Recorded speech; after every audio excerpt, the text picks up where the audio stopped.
Let's talk a little bit about Timothy. So this is a letter that Paul is writing to one of his young male followers, Timothy. And he's constantly giving Timothy encouragement and direction.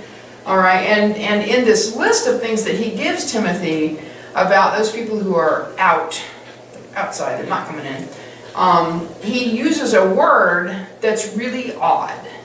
Okay, so in that list where we read all those different descriptions, and sometimes it's pervert and sometimes it's translated various ways, right? In the original, it's arsenokoite, which is the Greek, okay?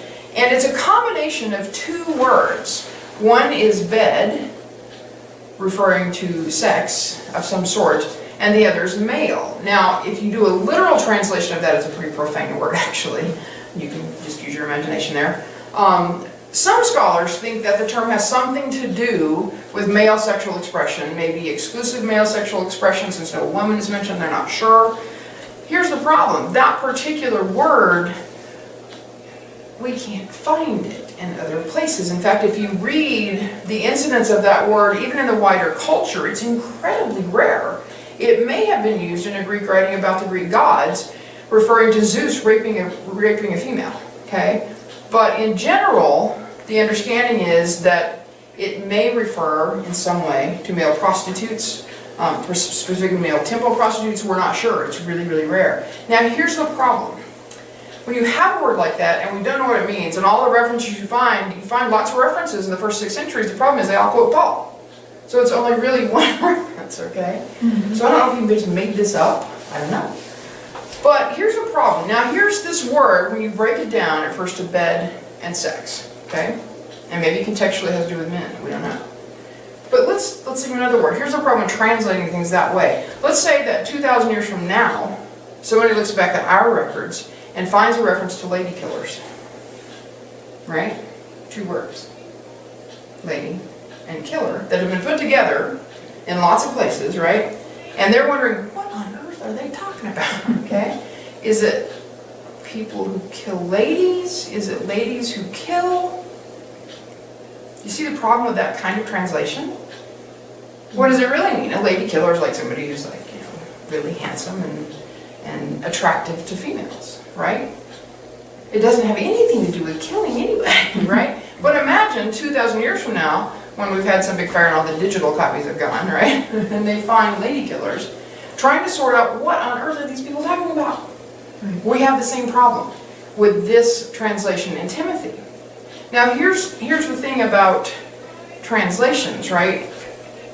We get that the Bible is not written in English. We've got to translate it in some way. But translations can be problematic based on context and based on agendas, okay? We talked last week about the fact that you don't find the word homosexual in English in a version of the Bible until like 1948, okay? Nobody's translated it that way to that point.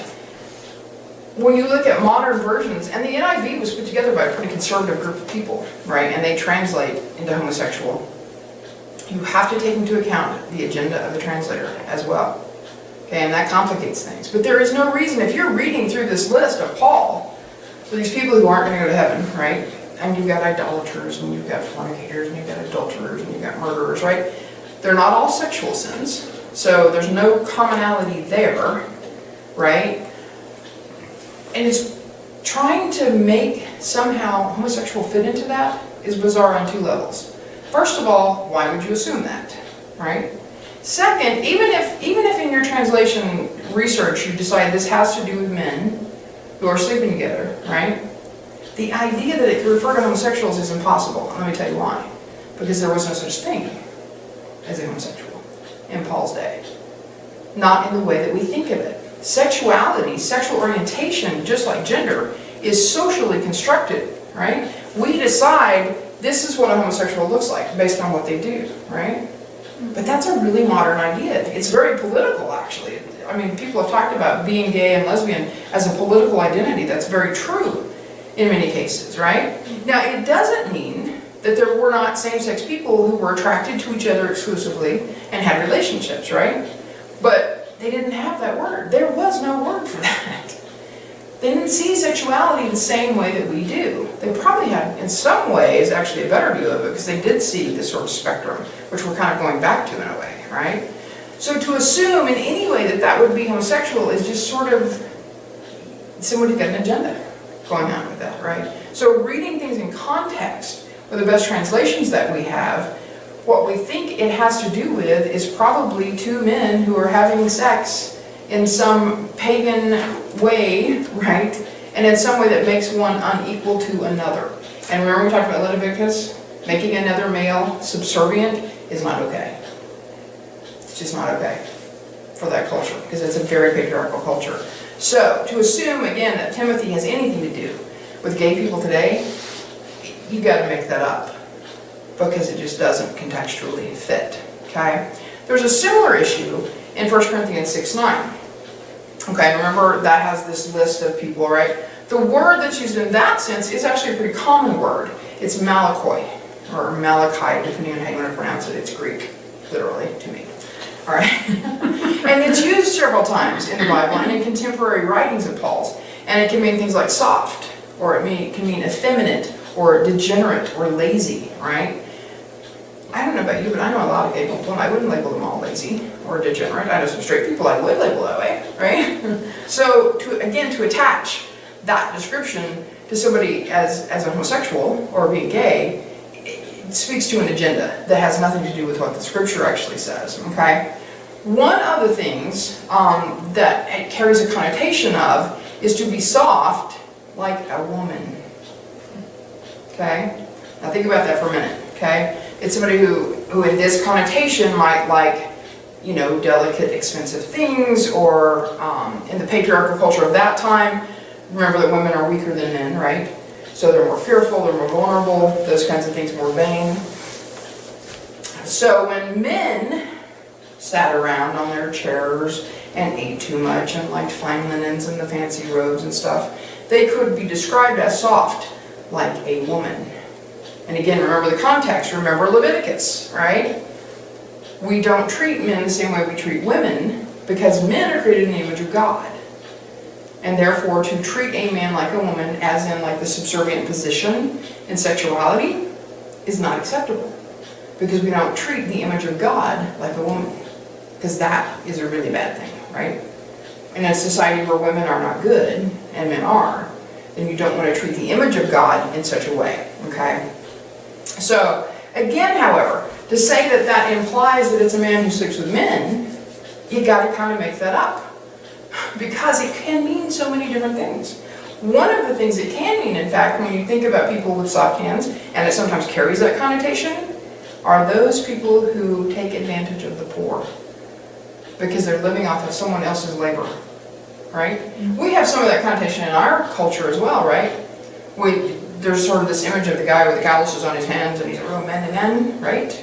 As opposed to the guy in the office who has no calluses on his hands, and there's a sense in some circles, and at some times, where that's not as acceptable, not as respectable, not as manly, correct? So you can see how those things can kind of work together, right? So the idea that somebody who's sitting around making their money off of somebody else's labor might make them malcoy. They're soft, they're effeminate, which again, context, what we mean by effeminate, what they meant, may have not been the same things. Might have been similar, okay? But again, context. Context and translation are difficult. My grandfather, God love him, went to school until he was in 3rd grade and then dropped out. Couldn't read much. But he could read his Bible. Right? Now he's a good guy. I love my grandpa. He's like my favorite person on the planet. But Grandpa did not have much of education, obviously, from 3rd grade. And if you were flipping through the channels, and this is back when cable first came out, right? I'm older. So you had the little box, you literally had to push the buttons on, right? And he'd push one and it would be the Spanish-speaking channel. Now my grandpa is a hillbilly. So for him to hear that, he would always make the same comment, they're not even talking, that's just gibberish. He literally didn't understand that Spanish was a language. He really, literally could not conceive of that in his head. That when they would say, whatever, Madre de Dios, right, if I told him, oh, Grandpa, they're just saying Mother of God, which first of all he would never have said because he was Pentecostal, right? He would be, oh, no, that's not, that's just gibberish. They're not saying anything. Because he couldn't conceive that concept, right? Sometimes we have the same issue with translating from the Bible, okay? We're talking about Hebrew and Aramaic and Greek. I don't know all those languages. I'm not fluent in those. But I know they're real words, okay? And I know that because they're real words, we have to translate them. And sometimes translation is difficult. So you have to look at all kinds of different things, right? So in terms of not only the words themselves, but the context historically, you've got to put yourself in that spot to see what are they saying at that point. Because you know what? It's not gibberish. It really does mean stuff. But if I'm going to translate, first of all, I don't want to do it by myself, because I have my own agenda too, right? But I also need to put our context, our agendas into play as well, so that I understand why are we translating it that way, okay? And when we do that, what we find is the scripture can't be talking about us because we didn't exist as a group. Wow. All right.